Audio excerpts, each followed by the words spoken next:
hiding right there? Oh, let's see. I'm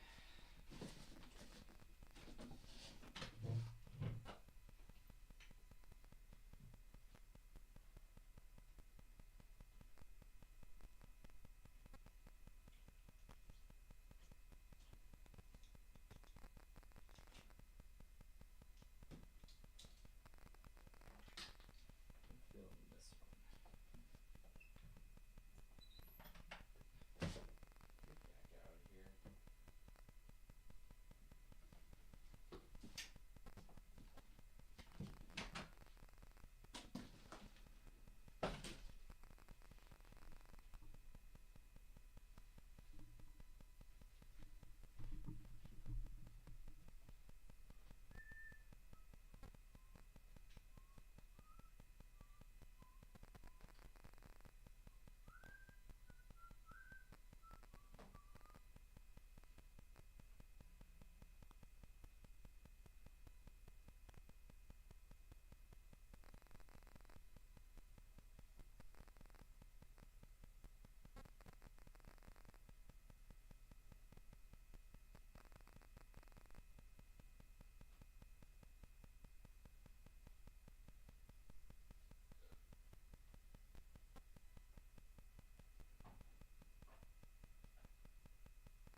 Woohoo!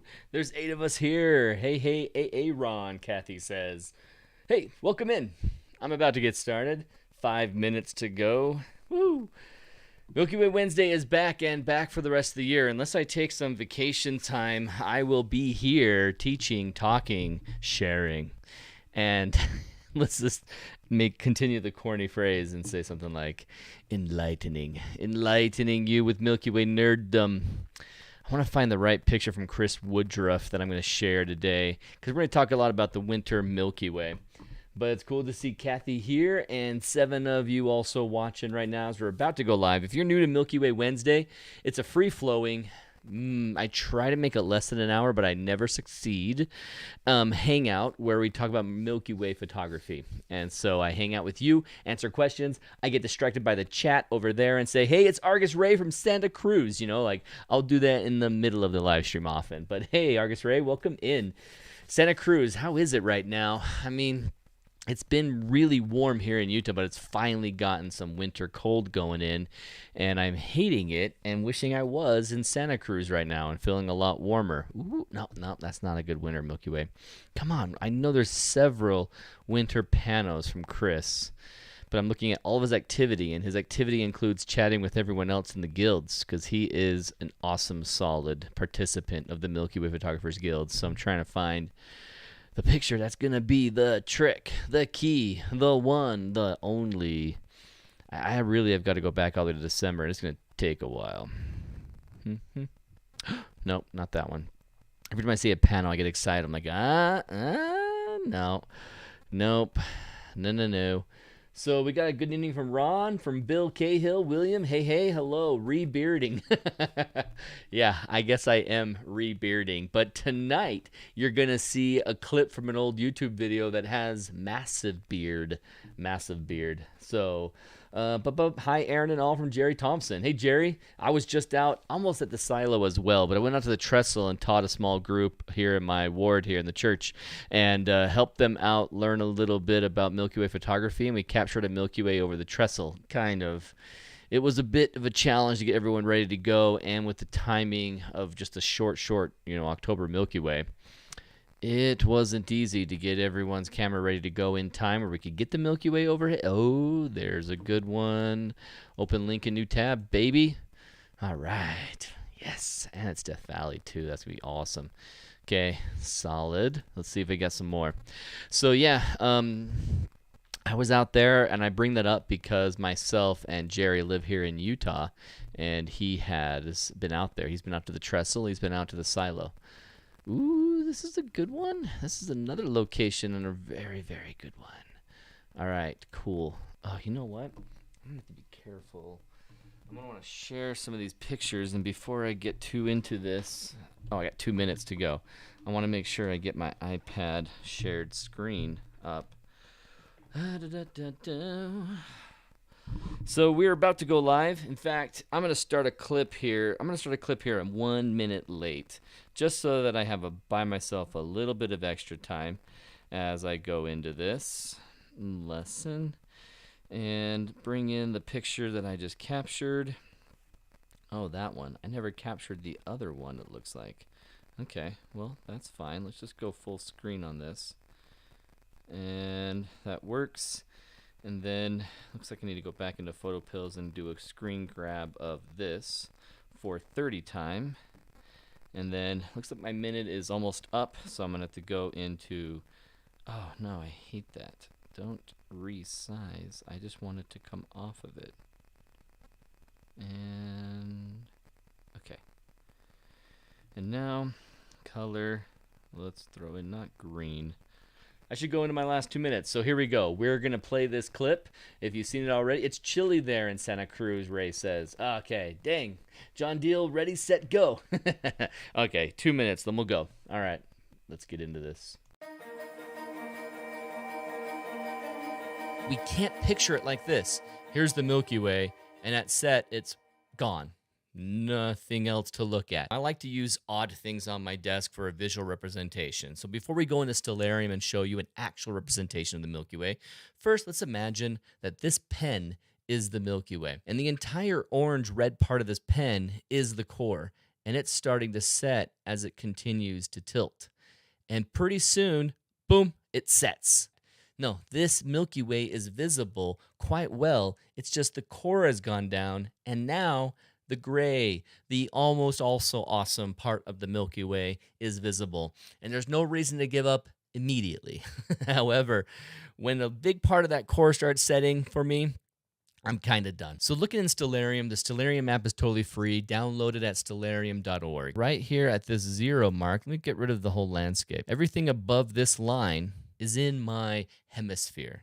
And as it's on this side of the hemisphere, then it's declared above and visible, even though it's not taking into account any man-made objects and mountains that might be in the way. So we're going to use Sagittarius A East to show off this exact position of the Sagittarius A asterisk, a radio signal that is the center of our galaxy. So when people say the Milky Way core has set, they're talking about this part of it. It's saying that here, this has fully set by 12:39. Boom, there it is, underneath the horizon. So that exact dot in the Milky Way is under the core. Remember the red pen? The red pen, all of this went underneath. But I kind of gave you a misrepresentation of it. You should look more like this. Now we have a red core that has a dot in the center. Pen goes underneath the horizon. It's still pretty visible, and then the black dot is under. Oh, Milky Way has set. That is the mistake of calling it Milky Way has set. We should try in the future to think about that little tiny dot in the center of the Milky Way core as Sagittarius A, and once Sagittarius A asterisk has set, that radio signal that is the black hole, now that has set, but you still have the Milky Way. So that core, it's gonna dip on you, but it's still pretty terrific. Look at all that you can capture in the night sky. This is definitely lesser than this, and both are when they're technically Milky Way core has been set. So there's a lot to love about this Milky Way. Thanks for hanging out with me on this video. Check out the new studio. If you haven't been watching for a while, you may have not realized that this week. Let's get rolling. It's Milky Way Wednesday has returned. Hooray, Milky Way Wednesday. I know, it was kind of a long break there for a moment. I'm sorry for all the last-minute cancellations. I had so many. Oh, yeah, mic is working. Had to double-check that because that's a classic of Milky Way Wednesday where the mic's not on. I'm just yammering at the camera. So we had a week where I was here and then said, oh, I can't do it because the guy's working on my front door and rebuilding my front door, and I'm making sure that that's going well and that the cats aren't escaping because I know Grant would be sad if my cats escaped. And I was like, okay, come on. We'll be done by this time. Okay, no, we're not done by this time. Oh, gosh, I got too much to do. I can't do Milky Way Wednesday. And I sat there dejected and ate my dinner during Milky Way Wednesday. And I admit, I felt a little guilty eating dinner during the Milky Way hour going, I guess I could be live, but I'd have nothing prepared for it. I spent all day on this door. Don't worry, next week. And then the following week, might have been in vice versa order, actually. I had a car problem that I went through a brake pad, and I was grinding metal on metal, and I had to throw some money down to fix my Ford Explorer so that it was ready to go. Oh, man, we had an entire workshop where I drove everyone on it, and we're all like, can you hear that? I can hear that. That's pretty bad. Well, welcome into Milky Way Wednesday. All of those of you who are hanging out with me over here on the chat and talking, welcome back. Thanks for forgiving me for those few moments of absence, and now we're back. It's the end of my Milky Way workshop season. I don't have any workshops till February. It's off season, baby, and now I can talk and teach and just continue focus on this side of the fun that is Photog Adventures. So over here, I want to comment with Rhonda. I love this comment because I think it's a weight loss comment. Yes, thank you, Rhonda. Yes, I am losing weight, and I would get blown away by 40-mile-per-hour winds because I'm so weak and small. I wish I was. I haven't broken 200 pounds yet. I'm just thinning, but I'm gaining muscle. Basically, I make this joke all the time that I'm gaining all this muscle that's not losing the fat, and so I like my visual aids. The pelican case is my muscly body. The glasses case is the fat on top of that muscly body.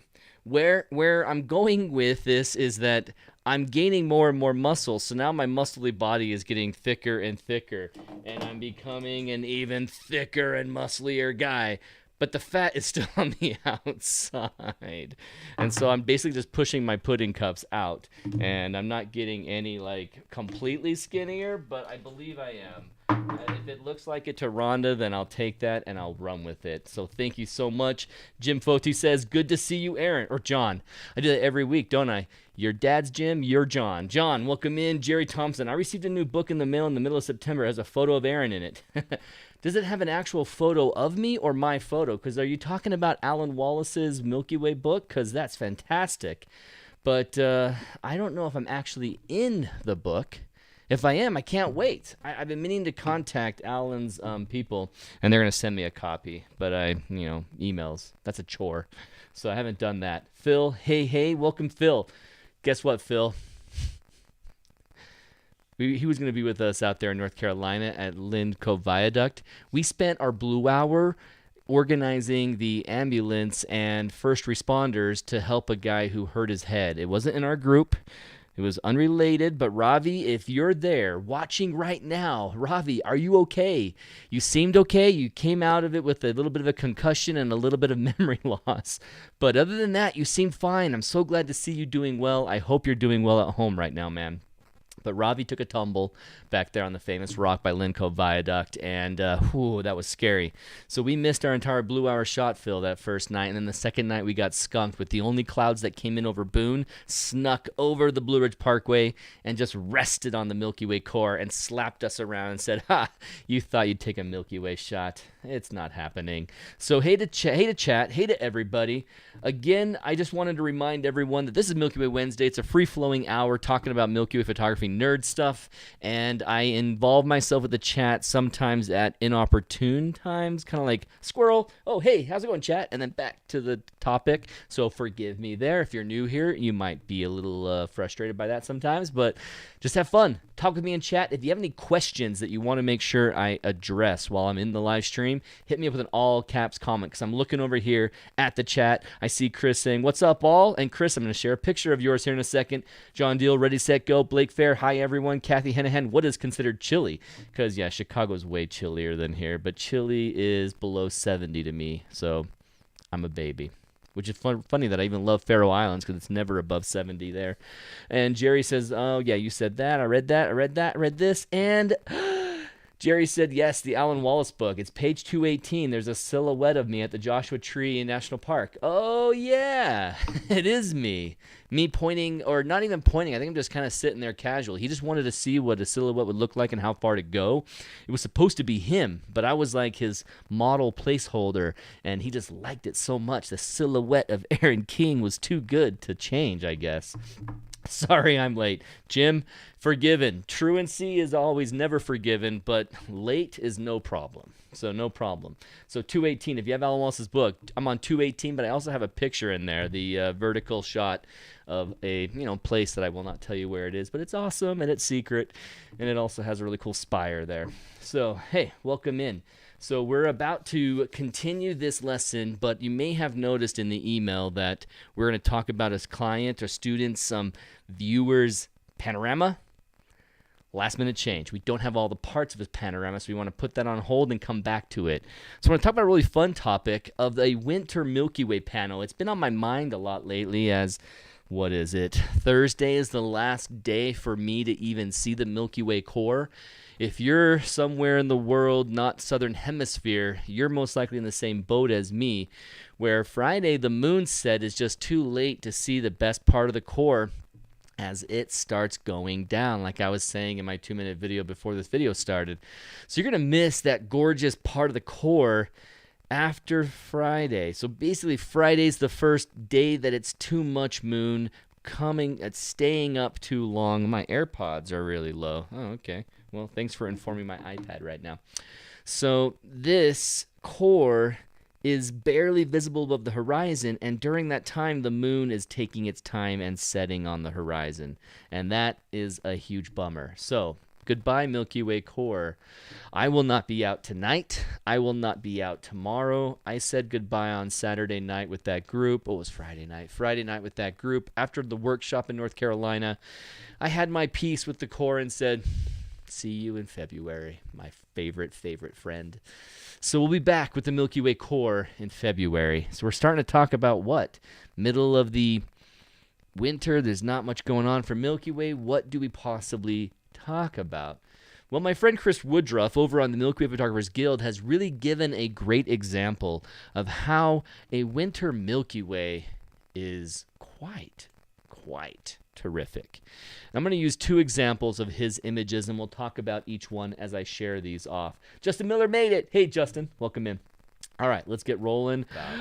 Well, my friend Chris Woodruff over on the Milky Way Photographers Guild has really given a great example. All right, so you're thinking panorama, Aaron. I've been doing panorama for Milky Way photography long enough that I know that February through June, that's my Northern Hemisphere months for panorama. If any of you are hanging out with me at a weird time zone right now in Australia, New Zealand, Chile, and you're thinking, hey, Aaron, my panorama's continuing, baby. It's continuing. Yes, I don't know how the moon is going to play with your panorama, Aaron. I've been doing panorama for Milky Way photography long enough that I know that February through June, that's my Northern Hemisphere months. So right now it's the end of the season for them coming into their weird time zone right now. And we're looking at New Zealand, Chile, and you're thinking, hey, Aaron, my panorama's continuing, baby. Kind of starts the night. I don't know how the moon is going to play with your panorama, Aaron. I've been doing panorama for Milky Way photography long enough that I know that February through June comes into Northern Hemisphere panorama shape. That would be good for panorama, and it comes towards the morning. But right now, if I'm not mistaken, it happens right as soon as dark happens, and if it is, the moon is still up, like it is up for us. And so you're going to experience moonlight during that time. So maybe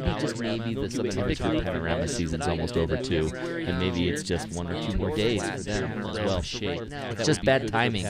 Where the new moon happens this month, this year, it just happens to coincide with where the Milky Way is less. So let me say this more clearly. In November, there's really only 1 to 2 weeks, 1 week really, that the Milky Way is still visible above the horizon. And it just so happens that this year the moon is up during that time. And so we can't even really enjoy a November Milky Way. It's pretty much over. I can show you that later. If you have any questions about that, I'll show you in photos at the end of the hour. But for right now, let's get into this Milky Way. That's not the panorama of what we typically think of. I mean, you've got this Milky Way panorama of a big old core on the right going up and over, and yes, it looks so great. Milky Way, it's pretty much this. I can show you that later. That's actually fantastic. Here's 2 images from Chris. But for right now, here's another one. This one's in Death Valley. So when you're looking at this panorama, what stands out? I mean, you've got this Milky Way fusion of a big old core on the right going up and over, and oh no, how long has that been going on? Okay, so what happened is here is me talking to you guys, and it is playing it over to your audio because I need this video clip to be audible, and I forgot to hit the mute on this. Oh my gosh, I'm like 10 minutes into this. How long have you guys been suffering? I only see Blake Fair's comment. John's trying to help me. He's like, hey, Aaron does not know. I'm going to call him. Look at chat, Blake says. Kathy says audio. Missed call from John. Look at your messages on the screen.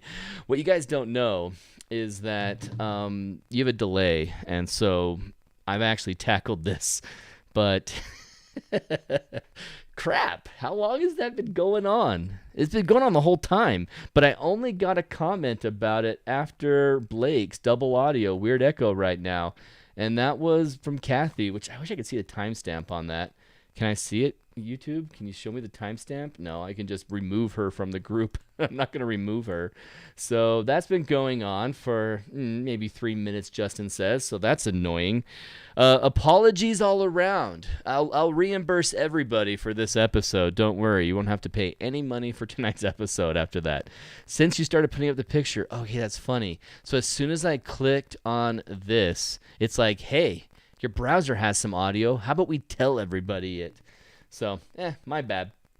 It's just something I got to remember to do and hit the mute button here, but I did not. So sorry about that, everybody. And now you get to have Aaron double time, and I bet people were starting to have a little bit of a trauma there. What you may have not heard during my double speak was that panorama season is typically from February until June for us in the Northern Hemisphere. And the reason why it stops in June is because it goes up high enough. Let's talk about that for just a second here. And with only one of me, thank goodness. I can't believe it was doing that. That sucks so bad. So we go ahead and imagine our horizon. Let's do it with a simple, actually that's my favorite color for Milky Way. So let's do it with a simple horizon right here. And then our Milky Way is coming up, and we've got these squares, right? So, oh, nope, I just want you to grab that whole thing, please. Just grab the whole awesomeness. I guess you're not going to. Here's the Milky Way, and let's make this a little smaller. Oh, why do you do that? Looks like I got some more text. As you might hear, there's R2-D2 going off in the background. Make this a little smaller. I hate how it's placing it when I do that. But roughly it's this. Let me fix this one. So roughly we have this shape. It's terrible because it placed this one for me and I didn't want to. But this pano comes across the horizon at a certain height.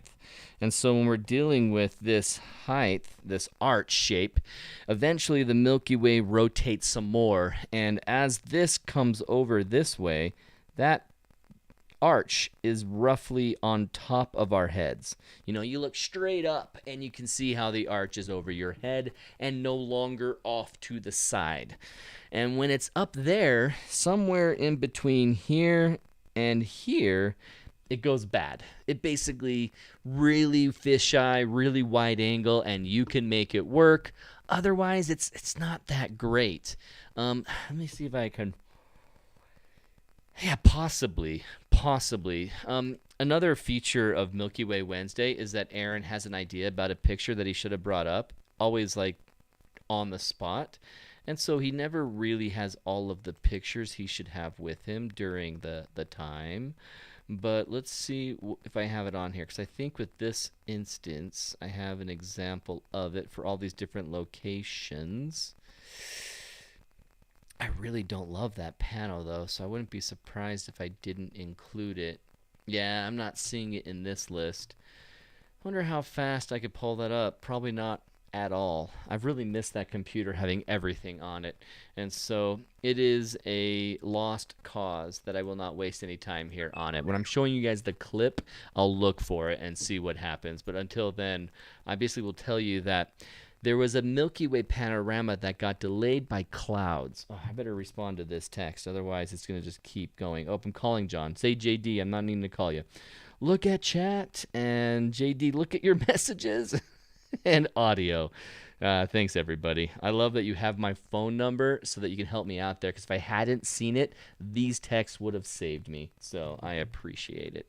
So it started out brilliant, and the clouds came in and covered my core, so I had to wait, and I'm at this edge. You know, this scene right here was so amazing that I wanted to repeat this process over at Factory Butte area off this overlook that's just gorgeous, especially for sunrise. And because the clouds were blocking my core, I had to wait, and that Milky Way movement happened. And as that Milky Way movement happened, I finally got my Milky Way somewhere right around this shape, and there was just this extra gap between here and my foreground horizon. Because I had a vista, this deep down below me vista that I was capturing, I ended up with this horizon that basically there's nothing of interest right around there. There was nothing to kind of separate the negative space from the positive space. See this separation right here? You've got a good balance between the negative space here and the positive space of the arch, and then the negative space above. It all has a pretty solid balance. And with other panos that I have captured, that balance is really critical. It typically ends up looking very solid when I have a good balance between how high my Milky Way is versus where the subject or the foreground is. And so I try to get that balance for my panorama. So when I'm thinking about getting a panorama with the Milky Way core, I have this time frame up until the end of June that my Milky Way hangs out in this spot. After that point in June, the Milky Way starts out of position. Oh, I hate you for going into eraser mode. Starts out of that position, and I basically go, no, it's over. Milky Way panorama is not working anymore. It's too straight up. It's too wide. I got to do vertical orientation or 45-degree orientation for my Milky Way. So then, thinking about this shape, I mean, let's talk about this shape from this perspective right here and thinking about this arch. And now I'm going to cut this out and do let's just go ahead and add it in here. And then come into this other parts of the season. We've got a Milky Way example from my capture over in PhotoPills where you can see the arch. See the arch right here? Let's go over into my drawing on capability moments, and you can see this is Crater Lake where I typically spend my final Milky Way. So you got your horizon and you've got your arch. And seeing how this arch is up there, let's just go ahead and make a new graphic because let's match this a little better. So I'm going to use yellow just so it's very visible going across that. And then I'm going to do some Milky Way circles. And let's just keep it simple. And with this, I am going to shrink them and place them. And now I'm going to do this while I kind of yammer onto myself and just kind of create this arch by tap, tap, tap, tap, tap. And fill this in right there. Okay, so this is our shape. This is our shape of choice.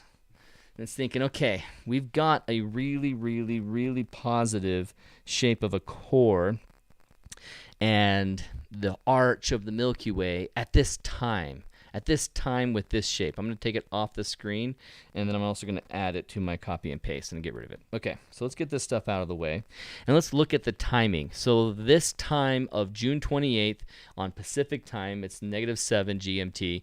You've got around this time is when it begins becoming visible, and then if I go over to this, I guess I'd have to change location, so we'll just continue discussion from here.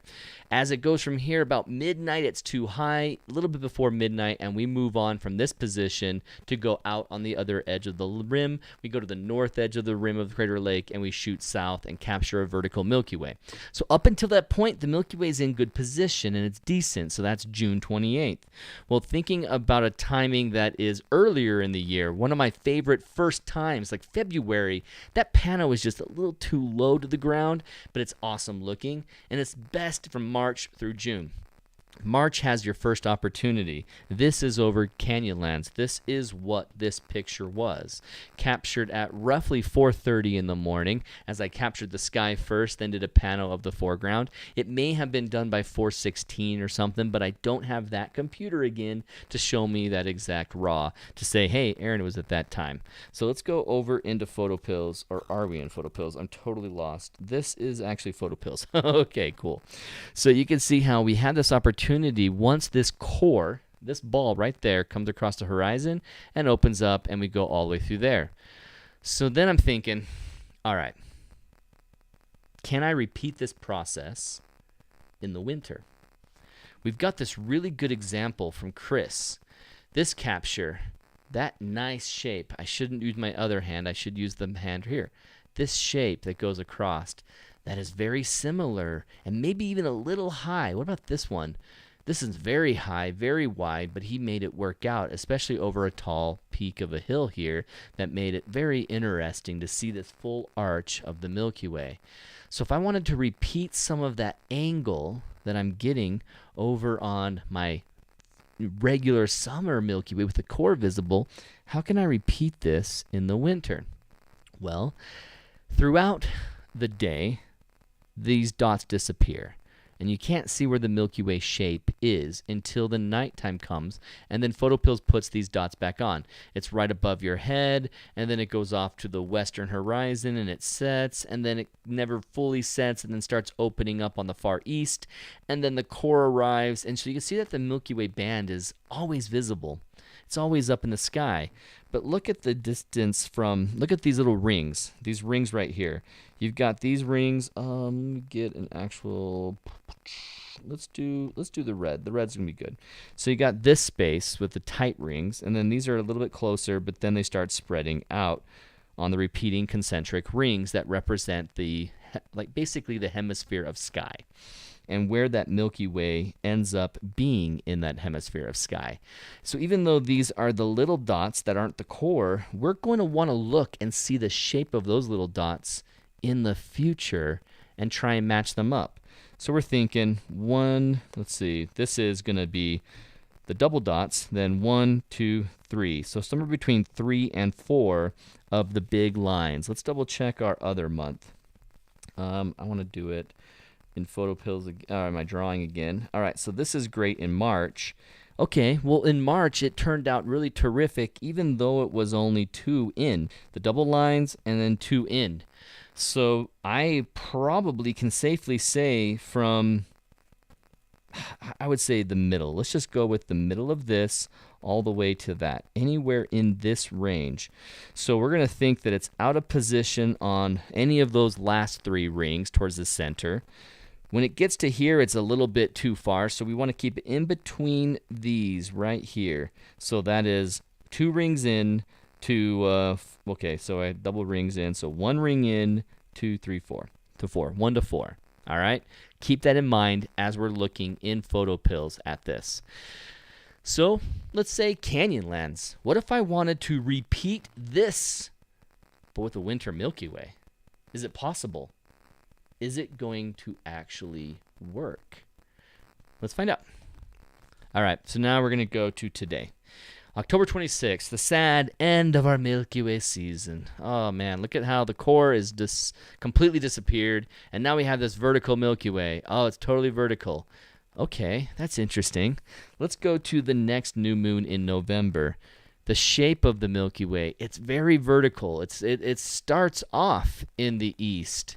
Okay, so that doesn't quite work, and that never quite works. Okay, let's go into December new moon. All right, starting off in the east, going all the way to the west, and it's totally vertical. It's totally vertical, and then it starts to set over there. Huh. Okay, let's go back. What I'm doing is down here on the bottom where this picture is, that's a button. If I tap it once, it goes to the next month's new moon night. If I double tap it, it goes to the previous month's new moon. So this is back to December. Let's go back to November. Let's look at this again. So when I start to get my Milky Way panorama, looking at double lines, here's 1 in, 1, 2, 3, and then so this space from here, so where it says Grand Viewpoint Trail over to this point, that's when it's good, but it's over in the west. Okay. So if I want to try and do a panorama looking west in November, is my opportunity for a panorama of this sky. Let's go back to Chris's picture. This actually doesn't look west. This looks east. But Chris, you're on here. Help us out, man. Are you pointed east in any of these? Because I still haven't narrowed down other months, but it looks like what I'm finding out is that we can get a panorama arch, perfect shape in already October maybe. Let's go back to October. October, we just have to wait until morning. This is basically what the Southern Hemisphere deals with, is you wait for that Milky Way that starts off vertical above your head and then rotates and then finally goes down to a low panorama height on the horizon. This is precisely what the Southern Hemisphere has for their location. Let me prove that to you. Let's go to load and type in Church of the Good Shepherd. Let's try that. Will that show up? Church of the Good Shepherd. And nope, not that one. Let's just go to Lake Tekapo. I spelled that almost right. Lake Tekapo in New Zealand, right? Imagine I was over here on this part of the Delta. I don't think that's a safe place to be, but let's just pretend. Let's just pretend right there. Watch their night tonight. We go into the sunset, and then we go into full darkness, and there it is, that Milky Way on the west side, beginning low, and panorama season. And let's see, when is the moon set tonight? Nautical twilight ends, and then astro twilight ends, and then the moon sets. So when the moon is set, you got a core visible. Look at all that time with the core. It's right here and then continues down. Unlike in the northern hemisphere, where we're watching the setting go from right to left, we're watching it go from left to right, kind of swing counterclockwise. So it's got a lot more time as we go counterclockwise, and then it finally sets by 1 o'clock in the morning. If I were there in New Zealand tonight. Or I guess it would be technically Thursday night to Friday morning because of their time. So we're looking at that going, okay, interesting. That's that shape. They get a Milky Way shape over here on that west point. Well, if you don't know this already, here's the shelf button. I'm going to hit that plus sign. I'm going to go over here and go back to my last location. So, my even further than that location. And not that one. I want to be back in Utah. Okay, cool. So I've got my Milky Way opportunity in November, early in the morning, and it starts to get too bright. So maybe November is one of my better times to consider it going for a Western pano. But let's find out what happens when we try and get an Eastern pano. Like, is there a time that I can capture a Milky Way in the East? Real quick, let's just take some notes. Let's take some notes that we're doing this so far. Oh, whoops. Boom, ba-da-boom. Okay, I am going to undo these two lines and keep our notes down below here.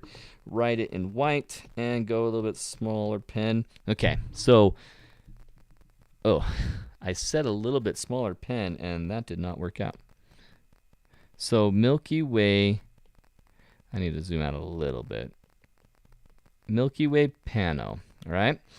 In November and December, maybe continuing, let's just keep it November for now, I have a Western one. And let's see, when I talk about the Western one in November, it begins anytime after 4 a.m., really. 4 a.m. until sunrise. So 4 a.m. through morning.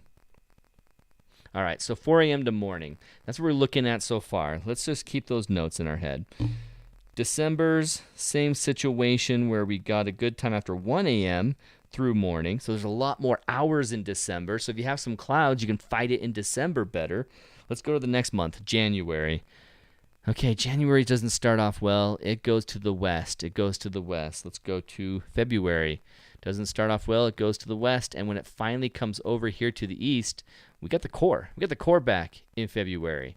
So there isn't a winter Milky Way that shows up in the east. That makes complete sense when you think about what we're really talking about here. Come on, Aaron, visual aid. Visual aid. Frisbee. You have a Frisbee nearby? No?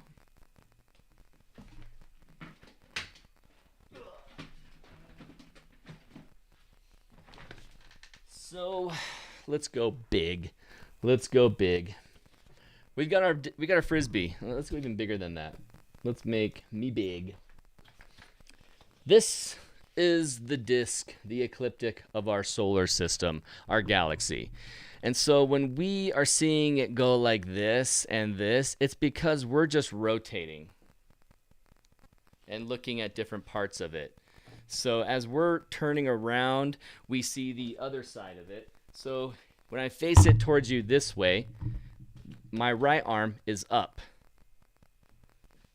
So it would be like this way when I'm looking back at it. So I see the Milky Way here, and I see the Milky Way here. So this shape changes based on which part of the Milky Way I'm looking at. Am I rotated facing the core? Am I rotating facing the far right quadrant, the back quadrant, let's call it, the far left quadrant from the core, back to the core? Which way am I facing? Which way is the Earth facing? And it's not going to change its shape. So when the Milky Way makes a shape off into this direction, let's pretend like that's the east, and it starts doing this shape for us Northern Hemisphere people, it's not going to also have a different side of it be at that exact same shape. It just never will. The only time it makes that shape off into that direction is when it's showing the core. So now that opens up a whole new world. In some ways, it's disappointing. It's like, that'd be cool to get a really cool picture of this right here and say, cool, look at that. I got this, but now a winter one of it. The only time I get that shape in that precise location, it's going to be this. It's going to be this Milky Way core plus that lower, version of the rest of the Milky Way spiral. The lesser vibrant, the lesser populated with stars section of the Milky Way galaxy. So I can't repeat this. However, all sorts of composition subjects that were never in position for the Milky Way panorama all of a sudden are. All of a sudden, I could start looking at things from a position the other direction. Well, I mean, does anything come to mind? Horseshoe Bend comes to mind. Let's do that. So Horseshoe Bend is in the wrong spot. Can I spell horseshoe? H-O-R-S-E-S-H-O-E. Come on, Horseshoe Bend. It's not all one word, but it found it. All right, cool. Obviously, I don't want to be from there. So let's go to where... Oh, that's the old parking lot. Look at that.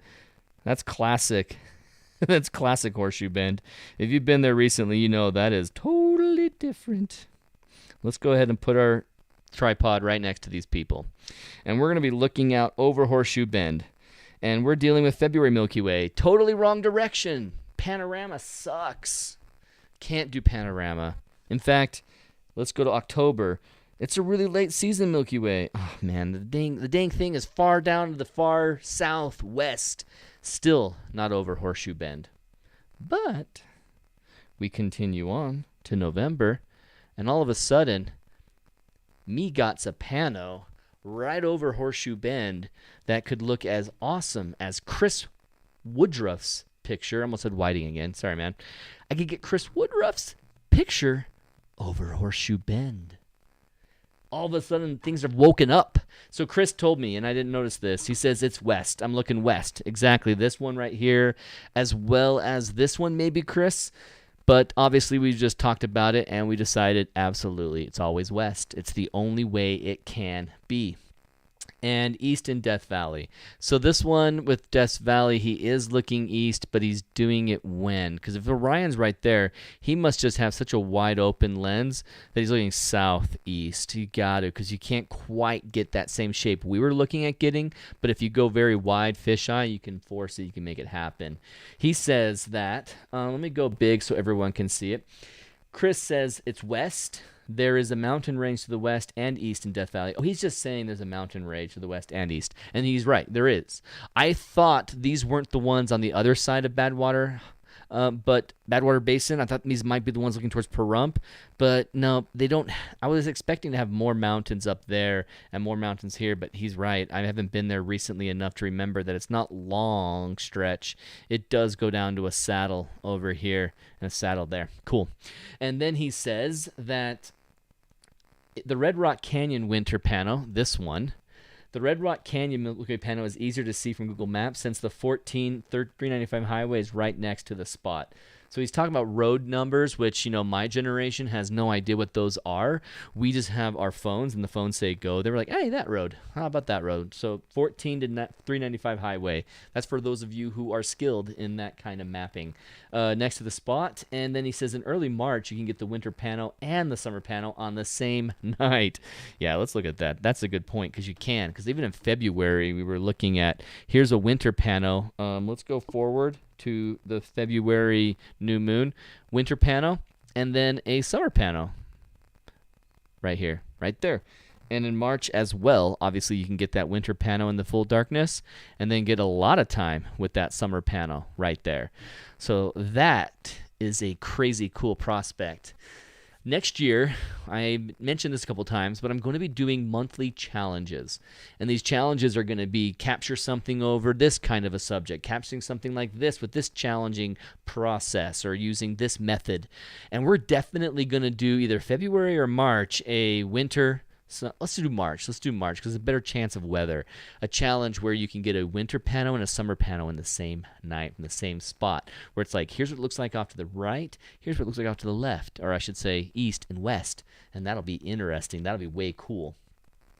No, the image is west. Sorry, in Death Valley. Yeah, my bad. It was my bad seeing what you were saying and saying, oh, it's east. Like, no, it's not possible east. I just did what I did, and I still thought, was it possible? So yeah, it's not you, it's me. So I just did something over here on my screen without showing it to you, but here it is. You can see how we've got our winter pano right there, and we go into March and have all this time for a summer pano. How brilliant is that? Okay, So our notes include November through January, let's say. We have a western Milky Way from 4 a.m., 1 a.m., as early as 1 a.m., I think. I never saw something after midnight, but let's just say 1 a.m. to morning, right? So you've got that Milky Way Pano, but then in February, oh man, February spelled with a B. Jehovah spelled with an I in Greek. I was watching Indiana Jones. February, March, but Jehovah spelled with an I. February, March, we have, I just did an arrow for no reason. We have our pano, and since I've used up all this space for just this note, I'll come down here and make my note in this one. We have both winter and summer panos. Woohoo! Okay, so that's really cool to consider, but let's go back to our main goal here. What is maybe the best time to go out for a pano in these seasons? We're thinking about the shape. The shape being that it's nice from 180 looking directly west, and you have a decent amount of positive and negative space balance. As we watch this one right here at Horseshoe Bend and we go back into the night, this would be a very low pano. This one starts to get to a nice height. When you think about the examples that I was giving over here, my favorite Crater Lake moment happens right there. I am 3 rings in after the double rings. If we go to my other example of this awesome point here, in fact, let me just go to this image instead of bouncing back and forth. We've got this 3 rings in, and we've also got this one that's only 1 ring, well, 2 rings in. 2 rings in from the double lines, just kind of ignoring the double lines. So when we're looking now at this, and we're moving through this time frame, here's where it's on top of the double lines, but now it starts to be possible already, but we're looking a little bit more north. I mean, for instance, this might be enough space to have a solid balance between negative and positive, but based on my subject, Horseshoe Bend, I certainly want to balance it there as well, and I'd probably go for something like this. Just from here, looking at my shape, I would want that. You can see the shape of the Milky Way right here. That's the direction, the angle of it off of our position right next to Horseshoe Bend. And so that, February, March 21st? I have a workshop that week, but because this isn't the same as the Milky Way season with the core, my moon window is different. There's just a different time because it's 10:39 p.m. That's really early in the night. I would be worried about what the moon does after midnight when I'm thinking about the core during March, and so there might be an opportunity where the moon is out of my way. So let's think about this with a moon window that's available between 10 o'clock as early as... Oh, I'm going backwards. I got to get my mind straight. I'm holding it backwards. So it starts off being interesting even really at 9:30. 9 o'clock. Well, 9 o'clock's probably pushing it. Let's say 9:30, right? From 9:30 p.m. at this location at their local time all the way through until no later than 11:30. So 9:30 to 11:30. That's what I'm wanting for a moon window. Will the moon be out of my way during 9:30 to 11:30 at Horseshoe Bend? How do we figure that out? We go here to the moon pill and we go and change our location. So settings, change our position. Let's stop auto updating and say Horseshoe Bend. Ooh, I almost spelled it right the first time. And it's not so much that I don't know how to spell it. It's just typing when people are watching. You just can't do it. When people are watching you, you never can do that. Horseshoe Bend, Marble Canyon, October. Well, let's change this date. Calendar, let's go through it. March. That was the chance to do both, but it's like I'm really not going to go in March. I really want to do it earlier in the season than I can. So let's just see what the earliest March opportunity would be. Let's try the 10th. Now, does anyone remember my moon window up opportunity sheet? That tip sheet that says, hey, when the moon on the right has an empty gap, it's telling you that the beginning of the night there's no moon, and the end of the night, 3/4 of the night, there's going to be a moon. And so when I look at like this shape right here, I know that the beginning of the night there's going to be no moon. No, I'm sorry. Beginning of the night, there's going to be a moon, and all the way until the very last quarter of the night, then there will be no moon. I look at this. The beginning of the night, there's no moon. Last half of the night, there is a moon. I look up here. The beginning of the night, there's no moon for a sliver of time, like 1/5 of the night, and then the rest of it, 4/5 of the night, there will be a moon. So let me show you how that works. So right here, the moon's set at 8:21. Sunset 6:29, but then the moon rises. The moon rises almost immediately after sunset, and we didn't get to see any twilight periods, because one thing that was beneficial with these for the summer is that it would give us the astro twilight period by showing galactic center visibility beginning, whether it's rising or whatnot. I don't have as much beneficial information here for that winter Milky Way, so I'm going to have to take some information with me. Go back over to the planner, this location, and here is sunset, 6:38 p.m. Go back, verify that. It's saying, well, I should probably go on the same day. I was on the 10th, right? So zippy, 10. All right. So sunset says, 6:28 as well. I almost alt-tabbed into it. Back over to the moon. 6:28 sunset says 5:36. What are we doing wrong here? Settings, date and time. Let's auto detect. Let's make it Phoenix. It's definitely Phoenix. And done. You're saying the moon sets at 6:28, but the sun sets at 5:36. This is an hour time zone difference that I'm having a glitch. I've had more and more of these glitches lately in PhotoPills than I used to, because this is saying -7, which is the correct time zone, but the sunset is at 6:28. So the moon pill is not cooperating with the time zone. Urgh. Usually when I change it directly, it works. So let's just go ahead and change it back to Denver. Let's just go to New York. New York time. Now it says the sunset is at 8:36. See, it adjusted, 8:36. Change that back and force it to be Phoenix. -7, done, and done. And adjust, 5:36. Compliance. No, it's not compliant. Dang it, this still says 6:36, doesn't it? Gah! Photo pills don't hurt me now. I'm going to hurt you. Well, no, it's not the year difference. I'm in the same year. Why is that happening? That's happened more and more.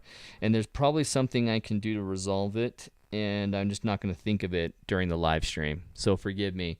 Hey, Dave's here. That's good, Tim. I'm doing fine. Thanks, Tim Farmer. Doing great, by the way. Everybody's talking to each other. Nice. Hey, Chris Whiting's here. What did I miss? LOL. In fact, what did I miss? It's only 7:48. Woohoo! We're ahead of schedule. Awesome. So, the moon window opportunity. I want to have that moon out of the way. The good news is, this is October. When did this go back to October? That's why. Calendar. March 10th. I was solving the wrong problem. That's weird. I don't know when it went back to October, but 6:28 p.m. is the sunset. Let's go. Yep, 6:28 p.m. sunset. Moon, sunset. Oh, it's back to October. Every time I leave the pill, it's going back to October. I told you there's a simple explanation here that I'm not seeing because I'm on the live stream. March 10th, 2023. Sunset, 6:29. Okay, fine. It's 1 minute different, but at least it's the same hour. All right, cool. So now it matches better where the moonrise is happening at 9:51. We said this was good from 9:30 on. It's like, okay. 9:30 on is good, but the moon starts rising on us, other side of the sky, but it rises on us at 9:51 p.m. So this won't be a good opportunity on the 10th because it's kind of cutting in too much. Let's go to the next day. Moon rises an hour later, 10:56, much better. We said it was good from 9:30 to 11:30. So realistically, our best night is on Sunday night into Monday morning, but it was fine Saturday night into Sunday morning. So when you want to try and plan that Milky Way opportunity of a winter Milky Way panorama over a subject, pay attention to that moon window. And pay attention to the rings. The rings. I'm not going to come back to the moon pill. No more fighting it. Pay attention to these rings as we go from this ring, because it's double ring, we'd ignore, but 1, 2, 3, 4. So we decided from the fourth ring, not that one. I was on the wrong one. No. There we go. Whew. Okay, fourth ring. Let me just go ahead. 1, 2, 3, 4. It's hard to keep track of that. I almost want to mark it. I wish I could mark that concentric ring with another color so that that one is defined as panorama height, too high. But it's kind of subjective. It's not really fact. It's just my subjective opinion. And so that right there, from that point until the Milky Way is down to the first ring, that's my window of opportunity. And if the moon doesn't show up during those hours, I don't know why I want to say me gotcha. It's like somehow like more emphatic if I say me gotcha, but I will have an opportunity for a panorama. And so right around 10:30 is my favorite. Really, maybe this one. That's probably my favorite right there, where I get all the way left, all the way right, looking all the way south, looking all the way north. Maybe a few more minutes. I think I'd like that one the most. As I look at the balance between off of the rocks there and off the rocks here, I would love that. I would get a Chris Woodruff-like Winter Milky Way Pano over this. Fantastic. So let's go back to our notes. And there's a key element here that we are just completely overlooking that I want to mention before we end. This right here required November to January in the western, 1 a.m., 4 a.m. till morning. It's a great opportunity looking western. February, March is the only time that you can get both a winter and a summer Milky Way Pano in the same night. The last thing you must consider outside of just position is one more, let's just call it the last. The last thing to consider. What do you notice about Chris's picture that's really making it awesome? What do you think is making that just terrific? Let's see if anyone gets it while I open up Sky Guide. I'm going to open up Sky Guide. Oh, yeah. Oh, wow. What? How come I can't zoom out? I don't even have the horizon showing anymore. Atmosphere and ground. Showing none. Let's just show no atmosphere, but let's show the ground. All right, cool. All right, so now I've got a horizon. And so let me share that with you. Looking at this is current time. Let me change this to another time. For instance, let's select one in 2023. Let's go to March. And let's go to what did we decide, like March 11th? It seemed to be Friday night was great. March 10th. All right, that was March 10th? We decided the moon window was better on the 11th, though. Let's just pretend like that was it. March 11th. And I'm going to go early morning. Actually, no, I'm going about... I really liked this position, which was roughly 11 p.m., so at around 11 p.m. Oh, that's March 11th at 9 p.m. 11 p.m. All right, cool. So what do you notice about Chris's pano? Oh, man, I really can't get it all in here for everyone's enjoyment. But looking to the right, to the left. This is the north end, Cassiopeia. Going up to Perseus, you got that. Wasn't that like some weird glitch in Chris's picture? No, it's not a glitch. It's not a smudge. It's not a lens flare. That right there is the California Nebula. And so, California Nebula right there. And then you zoom out, and then you see all of that beautiful, beautiful color on Orion, and then Sirius, and then we're heading in towards Pupus? I don't even know. And this is what? What was it? Has anyone mentioned? For sure, Astro Mod. Well done, Tim. Exactly. When you're looking at Chris's picture, one of the things that's going to really make it is the Astro Mod, and that is going to be unfortunate how critical it is. It's almost unfair, but hey, Clarence, over at Spencer's Cameras, we're coming to you, bro. We need to get an Astro Mod. at least in H alpha so that we can see all that beautiful red, because that is the detail of the winter Milky Way. We don't have the detail of the core to carry the dust lanes and star highlights. Imagine this entirely without the red showing up. Imagine this picture without that, and you just wouldn't quite have the detail, the interest, the shape. You get the dust lanes to draw that definition, but then you just get what you want out of that detail of an astromodded camera. And so that is going to be a critical step if you want to get a winter Milky Way. So cost more money, but Spencer's Cameras is ready to hook you up. And we are going to have some fun with that in this winter. Chris Woodruff says, Astromod and a lot of data for the dark lanes to stand out. So, Chris, with those dark lanes standing out to get all that data, you tracked as well, I'm assuming. Let me know if you tracked. In fact, let's look into his picture. This is my last gasp of capturing the winter Milky Way. In fact, let me zoom in a little bit so everyone can read this with me. This is my last gasp of capturing the winter Milky Way arch over a cool foreground this year. Hoping this isn't redundant with the last batch of posts from Death Valley, but oh well. There's still time to do it. Blah, blah, blah, blah, blah. La, la, la, la, la, la, la. Oh, no information on how he created it. Let's go to the other post. Talked about where he went. I shouldn't whistle in the mic. Sorry about that. Probably shouldn't even do that either. He doesn't say. So, Chris, I'm imagining you're tracking. I'm imagining you're using a tracker in this situation, and that is what's bringing out some of the data for the dust lanes, because you need them to pop, you need them to sing, and tracking seems perfect. Oh, Woodruff. Now you're just Woodruff. Chris says he does track and stack. So you're going to want to make sure you're stacking your tracked shots. So I'm assuming 5 only. Are you patient enough to get out 10, Chris? Did you get 10 images to make these work? Because we're talking about a foreground shot and then a bunch of sky. Maybe even stack the foreground shot with whatever exposure you need to do for that.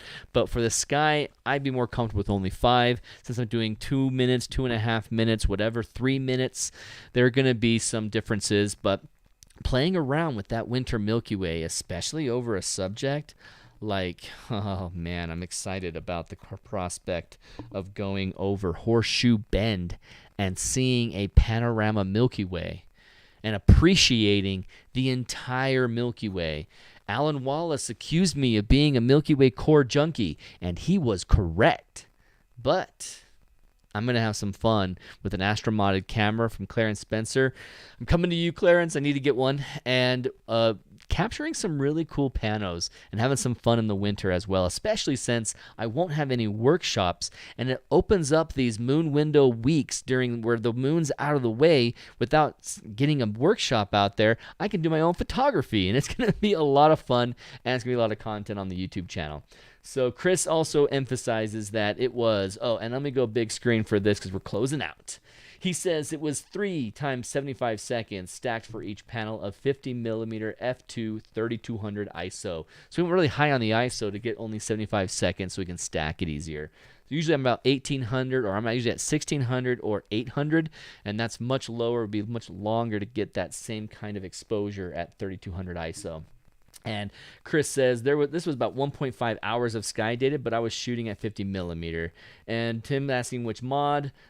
Which mod was it, Chris? Hook us up with that information. Thank you, everybody. Blake said it. Blake said it right here. The Winter Milky Way Master. Yep, I'm going to have to emphasize more that Chris has awesome Winter Milky Ways and helps us appreciate that time of the year where it's so easy for me to be like, off season, baby. I'm not taking pictures. I'm not doing workshops.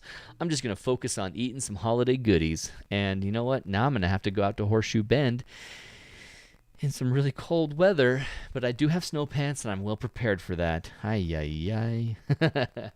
Awesome. My camera is a Canon RA. So his was a from Canon modified, Astro modified camera. It was just Dave, right? The other Dave, not a Maki Dave. It was the other Dave who had an RA with us last week when we were in North Carolina. So it looks like we're going to have to join that Dave Carpenter, with an Astro modded RA someday, huh, Dave? So All right. Thank you guys so much for hanging out with me on this Milky Way Wednesday. I'm Aaron King with Photog Adventures. This channel is much more active and back than it's ever been. I am posting all of my 2-minute Milky Way tips over on Instagram and TikTok. I know. TikTok. They weren't wrong about TikTok being a scroll like addiction, because just going on there to try and build my following on TikTok, I end up being in TikTok and I'm like, oh, what's this? What's this? And then 40 minutes later, I'm like, uh-oh, holy crap. I fell for it. I was scrolling. So it's easy to scroll on TikTok and Instagram Reels. So if you guys want to follow there, you can see all the tips as well as hanging out with me here every Wednesday night at 7 p.m. Mountain Time. I'll be back next week. I will not be off for anything except some personal vacations, and I'll let you know that in advance. But thanks for dealing with the few absences I had in the last couple months as I finished up my workshops. Thanks everyone for hanging out. I hope everyone has a great night. I will be back next Wednesday at 7 p.m. and look for some videos. I haven't finished their edits, but they are actual adventure vlogs, and I love those. They're so much fun to do, and they take me forever to edit, but there's a lot coming up, so hang out on the YouTube channel, and I'd love to talk to you there. If you have any questions or comments, hit me up in the chat, or hit me up directly at aaron@photogadventures.com, or more importantly, come over here. You can get on up here, get me some questions. I have a few questions, like the panorama that I'm fixing came here at milkywaywednesday@gmail.com. Any question you might have that you want me to address here, teach here, let me know there, and I will send get that content out next week and the following week, as I have a few pending questions from milkywaywednesday@gmail.com that I'm looking forward to taking care of on our next week's lesson. So have a good one, everyone. See you later. Have a great week. Enjoy your night, and if you're able to go out tonight or tomorrow night, go. It's your last chance for Milky Way core without a moon. So go. I won't be joining you. My days are done. But if you can make it, go for it. Have a good one. See you later.